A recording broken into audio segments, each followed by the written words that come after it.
My sheep hear my voice, says the Lord. I know them, and they follow me. Lord, come to my aid. Blessed Sunday, everyone. We praise and thank you, dear God, for another day of life. We praise and thank you for the gift of love, the gift of family, of community, of belongingness, and the gift of today. It is the 20th Sunday in Ordinary Time. We praise and thank you, dear God, for your message in today's Gospel. Allow me to read the Gospel according to Saint Luke. Jesus said to his disciples, I have come to set the earth on fire, and how I wish it were already blazing. There is a baptism with which I must be baptized, and how great is my anguish until it is accomplished. Do you think that I have come to establish peace on the earth? No, I tell you, but rather division. From now on, a household of 5 will be divided, 3 against 2 and 2 against 3. A father will be divided against his son, and the son against his father. A mother against her daughter, and a daughter against her mother. A mother-in-law against her daughter-in-law, and a daughter-in-law against her mother-in-law. Sobrang sarap pagnilayan ang ebanghelyo. Sa araw na ito, hindi natin mapapalagpas ang araw ng linggong ito na hindi natin pagninilayan. Ano bang ibig sabihin? Napakaganda ng reflection o homily ni Father Tommy Tianto, an Indonesian priest kanina doon sa misa sa UST. Ika nga niya, di ba, ang greetings palagi ni Jesus is peace be with you. Pero ngayon, ang sinabi niya, I did not come to bring peace, but fire. Diba? Ang dinala niya raw sa mundo is fire on earth. Parang hindi swak, Hindi swak. Parang iba sa sinabi niya doon sa kanyang mga disciples. Ito ang point ng ating reflection for today. Ano ba yung ibig sabihin ng fire? Yung fire na yung nag-aalab na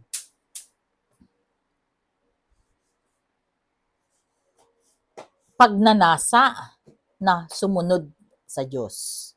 Bakit? Kasi yung mundo, iba ang adhikain ng mundo. Palagi natin naririnig ito sa ME. Siguro, it's about time that we magnify that thing na iba ang gusto ng mundo para sa atin. Just like sa mag-asawa, iba ang hatak ng mundo sa buhay nating mag-asawa. In the same manner as tayong lahat, may asawa ka, wala kang asawa, matanda ka, bata, regardless of age, regardless of status, iba ang hatak sa iyo ng mundo. Ano? Party-party! Kapag ka mag-invite ka ng party-party, ang daming atin. Pero subukan mong mag-invite sa isang recollection, daming dahilan. Diba? Kapag ka ang gusto ng mundo is investment, pera-pera, mataas na sahod. Pero kapag ka sinabi mo na talikuran mo lahat ng iyong yaman, i-donate mo sa mahihirap, tignan mo kung may susunod sa'yo. Ganon kasi, yung mundo, iba ang itinuturo sa atin. Taliwas sa tinuturo ng Diyos. Yung buhay ba natin, is it in accordance to God's will? Concrete example, hanap ng mataas na sweldo, greener pasture, to the point na binebenta mo na yung kumpanya, may anomalya ka na sa kumpanya. This is very, very sad na maririnig mo na ang dami-daming korupsyon na